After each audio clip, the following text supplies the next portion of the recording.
हाय Vivian, एक बार फिर से आप सभी लोगों का स्वागत है। आज से यानी कि 26 सितंबर 2025 से आपके लिए एक नई सीरीज शुरू करने जा रहे हैं जिसका नाम है डेली करंट अफेयर डिस्कशन।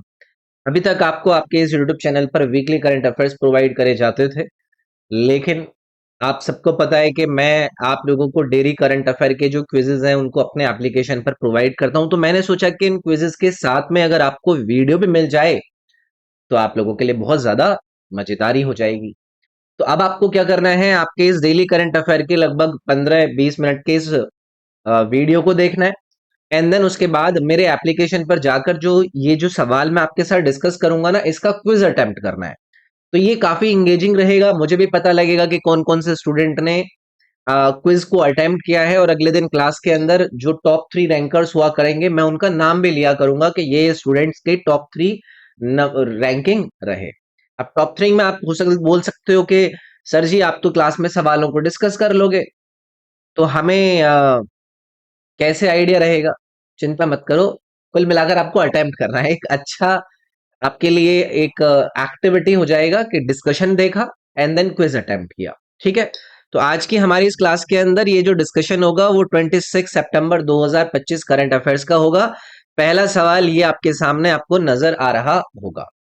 ये पूछ रहे हैं, what is the name of the Ahmednagar railway station इन महाराष्ट्र। तो ये जो नाम बदलने वाले काम होते हैं ना, इनके बारे में आपको पता है कि आप लोगों से काफी एग्जाम में सवाल पूछे जाते रहते हैं।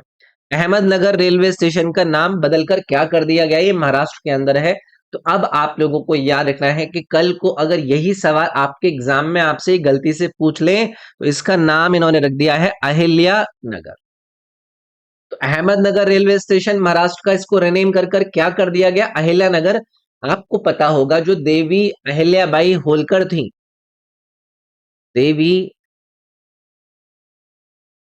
अहिल्याबाई होलकर, इनको ऑनर करने के लिए ये जो नाम है ये बदला गया है। वन ऑफ द इंडिया की मोस्ट रेस्पेक्टेड जो महिला रूलर्स थी उसमें इनको जाना जाता है। यहीं पर देवी अहिल्याबाई होलकर से रिलेटेड आप लोगों से सवाल पूछ सकते हैं कि कब से कब तक इन्होंने रूल किया। तो 1725 से लेकर 1795 तक इन्होंने रूल किया था। अब इसी क्लास के अंदर देवी अहिल्याबाई होलकर से संबंधित ना मैं आपको चीजें गूगल पर भी दिखाऊंगा, है ना, सो दैट कि ना यहीं पर क्लास के अंदर ही हमारा एक अच्छा इंटरेक्शन बन जाए। तो देखो आपके सामने अहिल्याबाई जी का नाम नजर आ रहा है। ये विजनरी रूलर थी। देवी अहिल्याबाई होलकर एक होलकर क्वीन थी, मालवा किंगडम के अंदर ये रूल करती थी। और इनका 30 साल का एक अच्छा गवर्नेंस का टाइम इन्होंने भी अपना चलाया। फिलेंथ्रोपिक काम किए, यानी कि मानव जो उद्धार है उसके लिए इन्होंने काम किए थे। काफी संतीय महिला थी, और इसके अलावा इनसे इनके सोशल रिफॉर्म्स को भी लेकर बात करी गई है। वुमेन एम्पावरमेंट पर इन्होंने बहुत काम किया है। कल्चरल और इकोनॉमी को इन्होंने प्रमोट किया था। इनके बारे में ये है कि ये आपका महाराष्ट्र के अंदर 1725 के अंदर इनका जन्म हुआ था। और फिर उन्होंने क्या किया था ना, जो मालवा किंगडम की कैपिटल हुआ करती थी उसको, कैपिटल को क्या किया इन्होंने, माहेश्वर पर क्या किया था, मूव किया था। तो ये एक इनसे रिलेटेड आप चीज याद रख सकते हैं। इनकी फोटो भी देख लीजिएगा। ये है भाई देवी अहिल्या जी। तो अब इनको लेकर आप लोगों को अब चीजें एकदम अच्छे से याद रहेंगी। ठीक है, चलो भाई आ जाते हैं अपने पीडीएफ के ऊपर। तो ये किसके नाम पर रखा गया है, देवी अहिल्याबाई होलकर के नाम पर रखा गया है। कब से कब तक इन्होंने रूल किया है, या फिर इनका जो जीवन काल है वो 1725 में पैदा हुई थी और 1795 तक इनका आप लाइफ देखते हैं। महिलाओं के अधिकार को लेकर या फिर जो स्पिरिचुअल आर्किटेक्चर है उसको लेकर इनका बहुत ज्यादा कंट्रीब्यूशन माना जाता है। ठीक है, अब ये जो नाम बदला गया है वो क्या है, इनकी लेगेसी के लिए एक प्रकार से ट्रिब्यूट है। जो जस्टिस, कंपैशन और कल्चरल डेवलपमेंट इन्होंने किया उसको लेकर कहीं ना कहीं ये ऑनर करता है। तो ये चीज याद रखेंगे। सवाल आसान है, आगे बढ़े। चले भाई अगला सवाल देखेंगे। अब है जी आपके सामने अगला सवाल, और इसमें ये आपसे क्या पूछ रहे हैं, इसमें ही आपसे पूछ रहे हैं कि what is India's rank in the global digital nomad report 2025। Global digital nomad report 2025 में भारत की रैंक क्या है। अब हुआ क्या, जब कभी भी किसी भी जगह पर भारत की किसी भी प्रकार की रैंक आपको सुनने मिले तो बस आपके लिए वो सवाल इंपॉर्टेंट हो जाता है। तो इसके अंदर इंडिया ने सिक्योर करी है भाई 38वीं रैंक। ठीक है, तो लोग टोटल 64 कंट्रीज का इसमें इवेल्युएशन हुआ था, जिसमें हमारा इंडिया 38 नंबर पर रहा है। स्कोर वैसे उतना इंपॉर्टेंट नहीं रहता है, 84.65 मल्टीपल पैरामीटर्स के ऊपर भारत का स्कोर रहा है। इसके अंदर ना, जो किसी भी देश के प्रोसीजर्स होते हैं, टैक्स बेनिफिट्स होते हैं, उस देश की जो इकोनॉमिक स्टेबिलिटी होती है, उस देश के अंदर जो क्वालिटी ऑफ लाइफ होती है, इन मल्टीपल पैरामीटर्स को देखा जाता है। उस देश का डिजिटल इंफ्रास्ट्रक्चर कैसा है, वो कहीं ना कहीं इस डिजिटल नोमैड के अंदर एलिमेंट्स क्रूशियली अपना रोल अदा करता है। अच्छा, दूसरा सवाल हो सकता है आपसे पूछा जाए कि ग्लोबल डिजिटल नोमैड रिपोर्ट 2025 के अंदर कौन से देश ने टॉप किया। तो इसमें आपको याद रखना है भाई, स्पेन का नाम। ठीक है, ऐसी चीजें हमसे पूछी जाती रहती हैं। इससे रिलेटेड एक बार चीजें देख लेते हैं, ग्लोबल डिजिटल नोमैड रिपोर्ट। आइए भाई इधर, global global digital nomad report, आ जाओ भाई इसके ऊपर एक बार देख लेते हैं। तो स्पेन ने क्या किया है, इसके अंदर टॉप किया है, जबकि इंडिया की रैंकिंग क्या दिख रही है भाई, इसमें आपको 38th दिख रही है। ठीक है, ये ग्लोबल डिजिटल जो नोमैड रिपोर्ट का ये एक वो होता है आपका, जो कवर पेज होता है, लिस्ट ऑफ टॉप 20 कंट्रीज, ये वो।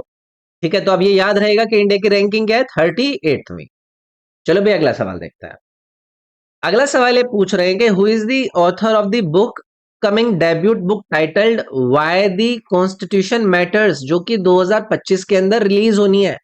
अब आप में से अगर कोई लल्लन टॉप को फॉलो करता है, तो लल्लन टॉप के इंटरव्यू में एक बहुत बड़ी पर्सनालिटी आए थे। वो कौन थे, हमारे जो former chief justice of India थे। कौन, डी वाई चंद्रचूड़ जी। इनकी ये बुक है, इनकी ये पहली पुस्तक है जिसका नाम क्या है, वाई दी कॉन्स्टिट्यूशन मैटर्स। तो ये डी वाई चंद्रचूड़ जी के द्वारा लिखी गई है 2025 के अंदर, जो एक बहुत बड़ा पब्लिकेशन हाउस है जिसका नाम क्या है, पेंगुइन रैंडम हाउस, ये इसको पब्लिश कर रहा है। तो इनको इनके लैंडमार्क रूलिंग्स के लिए जाना जाता है। आपको पता है जेंडर इक्वालिटी के लिए डीवाई चंद्रचूड़ जी को जाना जाता है। जो LGBTQ कम्युनिटी है, उनके अधिकारों को लेकर इनके कई सारे रूल्स आए, एक्सप्रेशन फ्रीडम का उसको लेकर इन्होंने काम किया। तो अपने 25 साल का जो अनुभव है उसको इस पुस्तक के अंदर ये लिख रहे हैं। तो चलो एक बार इसके बारे में देख लेते हैं, ये पुस्तक कैसी दिखती है, वाई दी कॉन्स्टिट्यूशन मैटर्स। तो इसकी इमेजेस देखते हैं। तो ये है भाई, ये पुस्तक आपके सामने आपको नजर आ रही होगी, है ना। ये इनकी पुस्तक है, डी वाई चंद्रचूड़ जी का आपको यहाँ पर फोटो भी नजर आ रहा है। ठीक है ना, ये कुछ इस प्रकार से। ठीक है, चलो भाई आगे बढ़ेंगे। अगला सवाल देखो भाई, which company announced 100 billion investment in OpenAI to develop 10 gigawatt of AI infrastructure by 2026। किस कंपनी ने 2026 तक 10 गीगावाट एआई अवसंरचना तैनात करने के लिए ओपन एआई में $100 बिलियन को निवेश किया है। उस कंपनी का नाम पूछा है जिस कंपनी ने ऐसा किया है। अब यहां पर एक कंपनी का नाम आपको नजर आएगा, एनवीडिया। इन्होंने इस 100 बिलियन की जो एक इन्वेस्टमेंट है इसको लेकर कमिटमेंट दिखाया, जो कि ये ओपन एआई के अंदर कर रहे हैं। मुख्य उद्देश्य इनका क्या है कि 10 गीगावाट ऑफ एआई इंफ्रास्ट्रक्चर को कब तक, 2026 तक ये क्या करना चाहते हैं, डिप्लॉय करना चाहते हैं। तो ये जो स्ट्रैटेजिक एक पार्टनरशिप है, इसके अंदर को ऑप्टिमाइजेशन होगा हार्डवेयर और सॉफ्टवेयर का, जिससे जो ओपन एआई है वो अपने एआई मॉडल्स को चैट जीपीटी के जैसे और कोडेक्स एफिशिएंसी के जैसे क्या कर पाएगा, इनेबल कर पाएगा। तो ये जो इनिशिएटिव है वो एनवीडिया को एक प्रेफर्ड कंप्यूटर नेटवर्किंग पार्टनर बना देता है, किसका, ओपन एआई का। तो एक बार देख लेते हैं इसके बारे में भी, Nvidia investment in open AI. आइए, ऐसे देख लेना सही रहता है। Nvidia invest in open AI. देखो ये आ गया इनका न्यूज, देख लेते हैं न्यूज में। Nvidia investment in OpenAI will be in cash and most will be used to lease Nvidia chips. Nvidia to invest 100 billion in OpenAI, है ना। देख रहे हो, ये एनवीडिया ने इन्वेस्टमेंट करा है। ठीक है, चलो भाई आगे बढ़ते हैं। अगला है आपके सामने सवाल कि कौन सा country is launching the K visa from October 1 2025 to attract young global STEM professionals amid US H1 visa restrictions. यानी कि कौन सा देश 1 अक्टूबर 2025 से के वीजा शुरू कर रहा है ताकि अमेरिकी H1 वीजा प्रतिबंध के बीच युवा वैश्विक स्टम पेशेवरों को आकर्षित किया जा सके। अब आपको पता है कि ट्रंप का ये जो H1 वीजा है उसकी फीस वगैरह उन्होंने बढ़ा दी थी, तो इसी की एक अपॉर्चुनिटी को देखते हुए ये जो चाइना है, इन्होंने इस के वीजा को इंट्रोड्यूस किया है October 1 से, जहां पर ये यूथ को बुला रहे हैं, जो स्टम प्रोफेशनल्स हैं, जो रिसर्चर्स हैं वर्ल्ड वाइड, उनको ये अट्रैक्ट कर रहे हैं। और ये जो वीसा है ये फ्लेक्सिबल वर्क राइट्स देता है, मल्टीपल एंट्रीज देता है, लॉन्गर वैलिडिटी देता है, और इसमें कोई लोकल एम्प्लॉयर या स्पॉन्सर की भी रिक्वायरमेंट नहीं होती है। तो ये कहीं ना कहीं इसको अलग बनाता है, जो ट्रेडिशनल चाइनीज काम हुआ करता था, यानी कि चाइनीज वीजा वर्क हुआ करता था, उससे अलग। तो ये जो इनिशिएटिव है एक प्रकार से जो यूएस वाला वीजा है उसका ऑल्टरनेटिव है, जहां पर H1 वीजा रिस्ट्रिक्शंस अभी लगा दी गई थी। आओ भाई देखते हैं, चाइना के वीजा इंट्रोडक्शन ऐसे करके लिखते हैं, चाइना के वीजा, ये आ गया। तो यहां पर हम ऑल देखते हैं, ये देखो, why the K visa could be China's answer to Donald Trump's war on H1B। No H1B, no problem, China to launch K visa on October 1। देख रहे हो, all you need to know, US H1B visa versus China K visa, की differences, इस इन सब चीजों को आप पढ़ सकते हो। ये टाइम्स ऑफ इंडिया का आर्टिकल है। In today's competitive global talent market countries are actively seeking highly skilled professionals. तो ये चाइना का एक बहुत अच्छा डिसीजन है, अमेरिका जो हीरो बनता फिर रहा है उसके अगेंस्ट में। अगला सवाल, which state has launched the rupees 1000 crore leap program to boost innovation and create 5 lakh jobs over 5 years? किस राज्य ने नवाचार को बढ़ावा देने और 5 वर्षों में 5 लाख नौकरियां बनाने के लिए 1000 करोड़ रुपए का लीप कार्यक्रम शुरू किया है? अब अलग अलग राज्य के अंदर भी ऐसी होड़ उठी हुई है, जैसे कि ये जो आपका कर्नाटक राज्य है, इन्होंने लॉन्च किया है लोकल इकोनॉमी एक्सप्लेरेटर प्रोग्राम, जिसको हम कहते हैं leap, local economy accelerator program, जिसका बजट इन्होंने कितना रखा है, 1000 करोड़। कितने साल के लिए, 5 साल के लिए, जिसमें 5 लाख नौकरियां प्रोवाइड करेंगे। तो इसका उद्देश्य कल को अगर ये पूछे क्या है, 5 लाख जॉब क्रिएट करना और डेवलप करना स्टार्टअप इकोसिस्टम को बैंगलोर के भी बाहर, जो इमर्जिंग टेक क्लस्टर्स हैं अक्रॉस दी स्टेट्स, उसको सपोर्ट करना। मैसूर जो इनका चमारन जागगार मैंगलोर उडुपी वाला एरिया है, उसको ही डेवलप करने की कोशिश कर रहे हैं। तो एक बार इस पर भी देखते हैं, कर्नाटक का लीप प्रोग्राम। आइए भाई, Karnataka leap, leap program Karnataka. देखो ये रहा, Karnataka, government of Karnataka has launch the leap local economy accelerator program, जिसका बजट कितना है, 1000 करोड़ फॉर 5 इयर्स। ऑब्जेक्टिव क्या है, इनोवेशन स्टार्टअप इकोसिस्टम को बियॉन्ड स्टेट कैपिटल बैंगलोर के बाहर भी लेकर जाना। चलिए भाई अगला सवाल देखेंगे। अगला है जी, where was the 25th Interpol Asian regional conference in which India was elected to the एयर इंटरपोल एशियन कमेटी हेल्ड? 25वीं इंटरपोल एशियाई क्षेत्रीय सम्मेलन, जिसमें भारत को इंटरपोल एशियन कमेटी में चुना गया, इसका आयोजन कहां पर करा गया? अब देखो ये वाले सवाल पूछे जाते हैं। पहली चीज, ये 25वां है, और ये जो 25वां इंटरपोल एशियन रीजनल कॉन्फ्रेंस है जहां पर इंडिया को इलेक्ट करा गया है इंटरपोल एशियन कमेटी के मेंबर के रूप में, इसका आयोजन कराया गया था भाई सिंगापुर के अंदर। ठीक है, तो ये जो कमेटी है ना आपकी इंटरपोल एशियन कमेटी, ये बहुत ही क्रूशियल रोल अदा करती है जिसमें एशियन रीजनल जो कॉन्फ्रेंस है उसको एडवाइज करने के रूप में। इसमें ये crime, cyber crime, terrorism, human trafficking या फिर ड्रग ट्रैफिकिंग, उसको कहीं ना कहीं लेकर अपना एक क्रैश इश्यू करता है। तो ये हमारे लिए इंपॉर्टेंट है, इस पे देखने की जरूरत नहीं है गूगल पे जाके। Which state will host the 19th national jamboree of the Bharat scouts and guides in November 2025? Bharat scouts और गाइड्स के 19वें राष्ट्रीय जम्बूरी के मेजबानी नवंबर 2025 में कौन सा राज्य करेगा? एक और इंपॉर्टेंट सवाल है, ये 19वां इसका एडिशन है, 19वां national jamboree of the Bharat scouts and guide, इसको होस्ट करेगा उत्तर प्रदेश।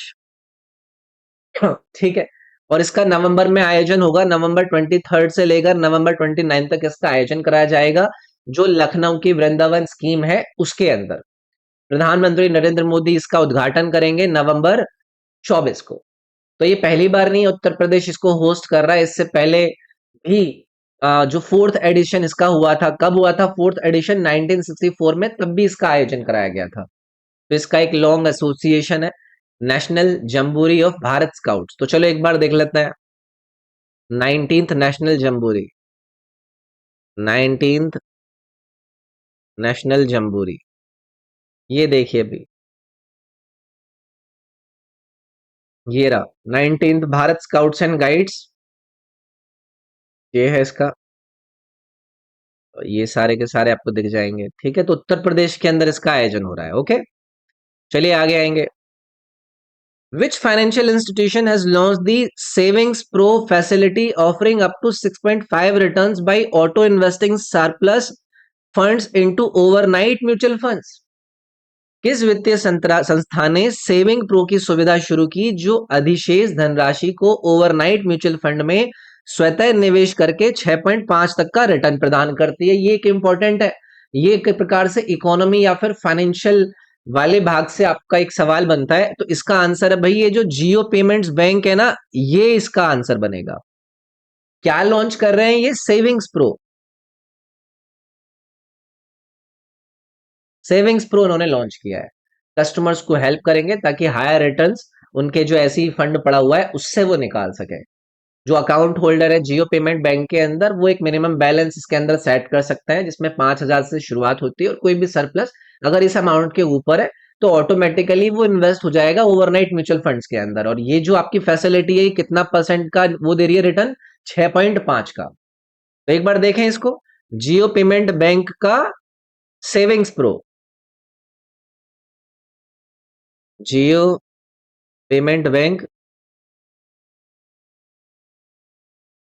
सेविंग्स प्रो, ये आ गया भाई।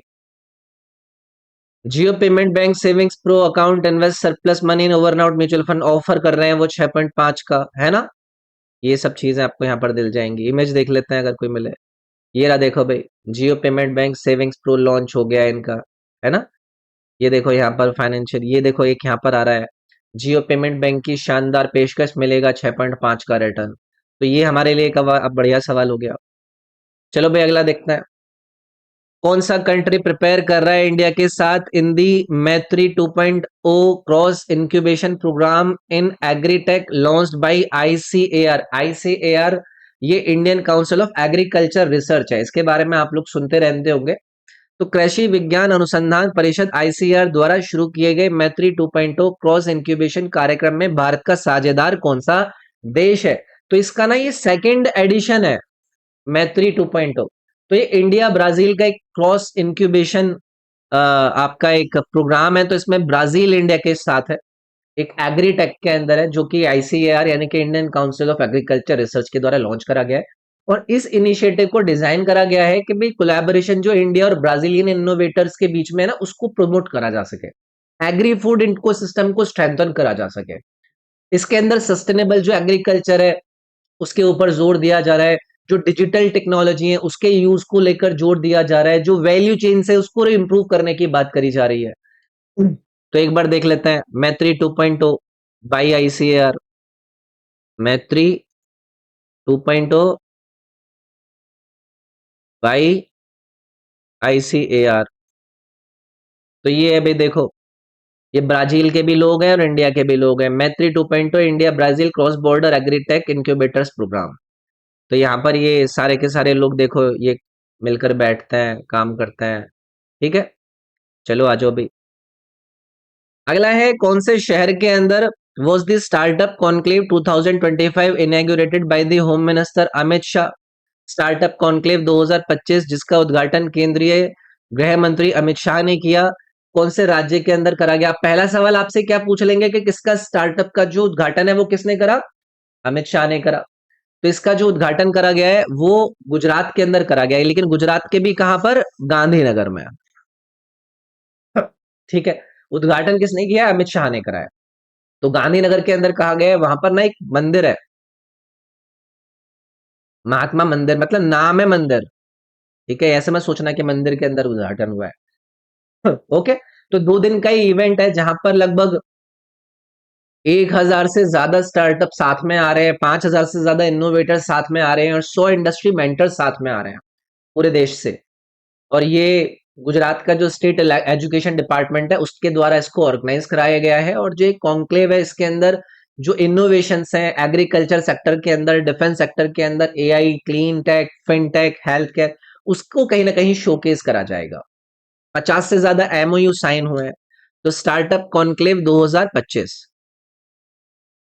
स्टार्टअप कॉन्क्लेव 2025, आ जाओ भाई। ये रहा देखो, home minister Amit Shah inaugurate startup conclave 2025 at Mahatma Mandir Gandhinagar, है ना? इमेजेस देख लेते हैं। ये है इसका स्टार्टअप कॉन्क्लेव का जो पैम्पलेट बना है, ये देखो, यहाँ पर सारे के सारे लोग हैं आपके जुड़े हुए, है ना? ये रहा आपका, अमित शाह जी ने इसका उद्घाटन करा था। ठीक है, चलिए आइए भैया आज की क्लास का अंतिम सवाल कवर कर लेते हैं।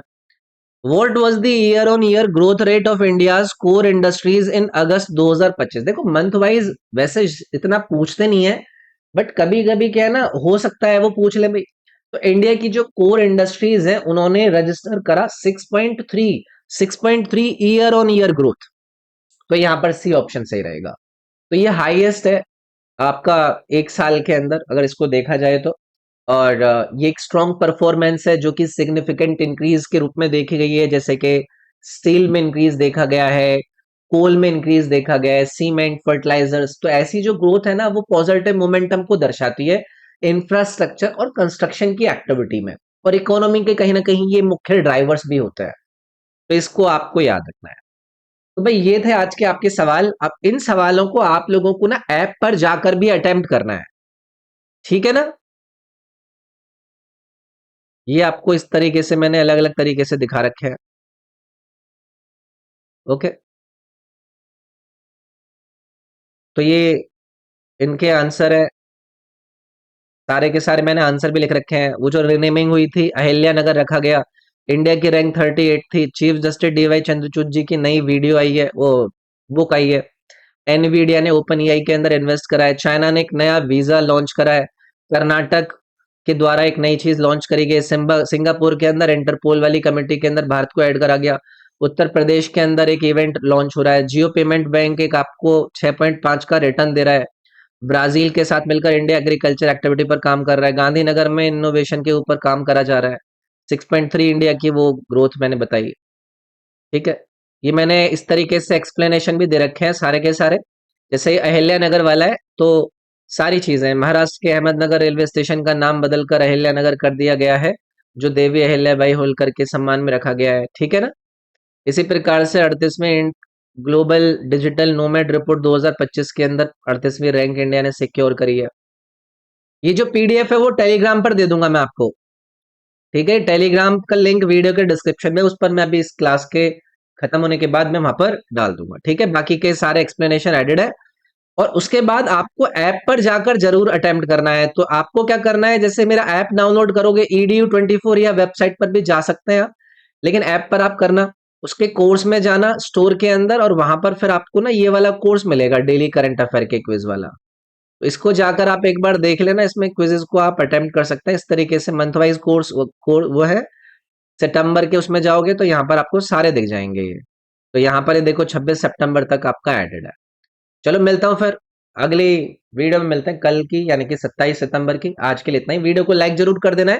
पीडीएफ मैं आपको दे दूंगा आपके टेलीग्राम पर, लिंक टेलीग्राम का डिस्क्रिप्शन में, उसको ज्वाइन कर लेना। व्हाट्सएप जो चैनल है उस पर भी दे दूंगा, उसका भी लिंक है, उसको भी ज्वाइन कर लेना। वीडियो को लाइक जरूर करना है। वीडियो कैसी लगी इस पे कमेंट करके बताना है। Thank you.